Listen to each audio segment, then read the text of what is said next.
que, exceptionnellement, le président Infantino souhaitait que les mesures liées à l'utilisation de ce fonds soient levées, nous étions nous-mêmes confus.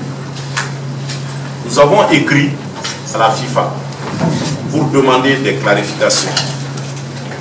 Parce que tout ce que la FIFA fait est sur ses sites, donc c'est connu de vous, journalistes, mieux que nous. La réponse à cette lettre, elle est là. Ce montant doit couvrir avant tout toutes vos dépenses opérationnelles, les salaires, l'entretien des bureaux, l'électricité, le téléphone, les compétitions, le fonctionnement de vos structures jusqu'à la fin de l'année 2020. Et ils disent, car il n'y aura pas d'autres paiements de coûts opérationnels avant janvier 2021. Ça veut dire que cet argent qui est arrivé au niveau de la fédération, que les gens ont aussi spéculé pour dire que c'est ce qu'on devait repartir entre les structures. Moi, à ma connaissance, les recettes de la fédération proviennent de la FIFA, la subvention de la FIFA, la subvention de la CAF et le sponsor Orange Mali. Au moment où je vous parle, le contrat avec Orange n'est toujours pas signé. Ça aussi c'est vérifiable. Partez à Orange, demandez à Orange. Jusqu'à présent, nous n'avons pas signé le contrat parce que Orange a été tellement hésitant en disant est-ce qu'on va jouer le championnat, et quand on a commencé, est-ce que le championnat arriverait à terme. Donc on a tourné sur un bon nombre de mois jusqu'au moment où je vous parle, ce contrat n'est pas signé.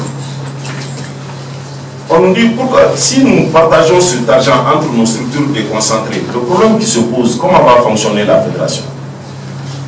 Même pour organiser, je vous ai dit que le championnat il fait 1 milliard 79 millions.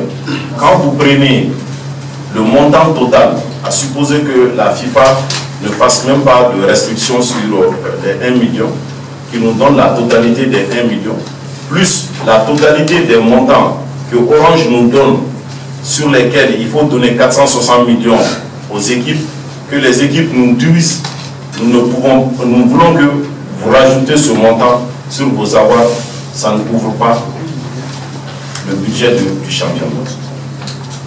C'est pour vous dire que franchement, même au niveau de la fédération, nous avons beaucoup de difficultés.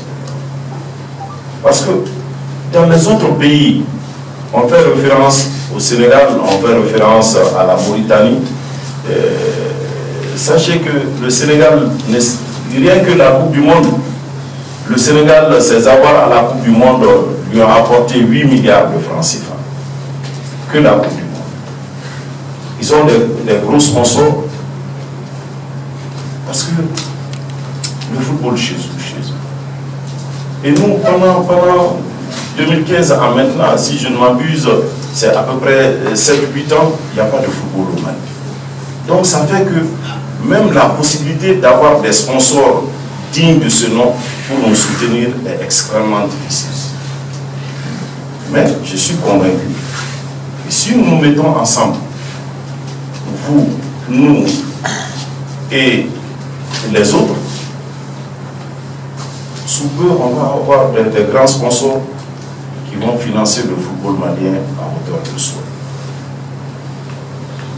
Et 2 mots pour terminer, vous dire qu'on avait dit que nous sommes sur un gros chantier qui est le centre technique. Je vous informe qu'à la date d'aujourd'hui, ce dossier avance très bien.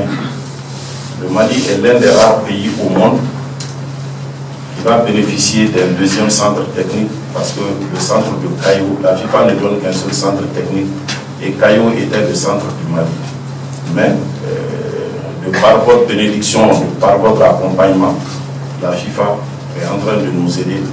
Nous avons pratiquement finalisé ce dossier et très rapidement le président Infantino arrivera au Mali pour la pose de la première pierre. En ce qui concerne les ligues régionales, nous avons aussi reçu pour beaucoup de ligues les titres de propriété de terrain. Mais la FIFA nous demande de mettre ça au nom de la fédération ou d'avoir un bail, c'est ça, voilà, sur 20 ans, pour dire que ces structures ne vont pas être reprises pendant 20 ans. Donc on va nous aider aussi. Et ça aussi, ce dossier avance très bien. Hier seulement, nous avons eu un entretien avec la FIFA et la Fédération française pour l'appui qu'on appelle le programme de suivi technique. Le Mali a bénéficié de ça. Nous sommes le 3e pays en Afrique qui a bénéficié de ça. Quand nous venions, il y avait 18 pays qui avaient déjà postulé. Nous étions le 19e. Mais par votre accompagnement et par la grâce de Dieu, nous avons été retenus. Et ces experts aussi vont venir très rapidement à Bamako. Et je crois que le lancement de secrétaire général du dossier d'appel à candidature pour le poste doit se faire demain. Ils vont le mettre en ligne. Mais il y a des critères, il faut que la personne ait une qualification d'assistant qui va venir pour la formation des directeurs techniques, parce que nous voulons faire des directeurs techniques régionaux aussi, qui ait une licence A UEFA. Je crois que le secrétaire général m'a dit qu'au Mali, il n'y en a pas assez. Donc ils vont faire l'appel à candidature demain. Donc tout ça pour vous dire que franchement, aidez-nous à aider le football malien. C'est ce que je peux vous dire à l'entendre aussi. Merci, Monsieur le Président. Ça va